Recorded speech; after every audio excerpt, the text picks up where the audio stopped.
മിസ്രിലെ രാജാത്തിയായ മഹദി സുലേഹ ബീവി നിലാവ് തോൽക്കുന്ന യൂസഫ് നബിയെ പ്രണയിച്ച അതിസുന്ദരമായ കഥ.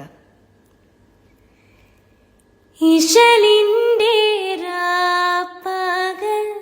നൃത്തമാടി മയിൽ പോലെ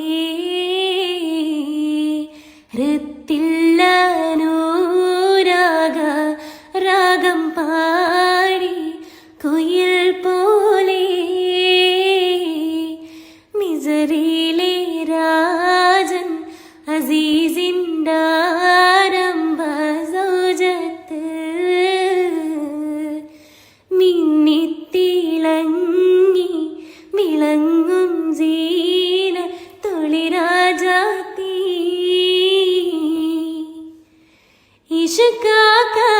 ഇഷ്കടലിൻ്റെ മോസപ്പോട്ടി മറിഞ്ഞല്ലോ ഇമ്പ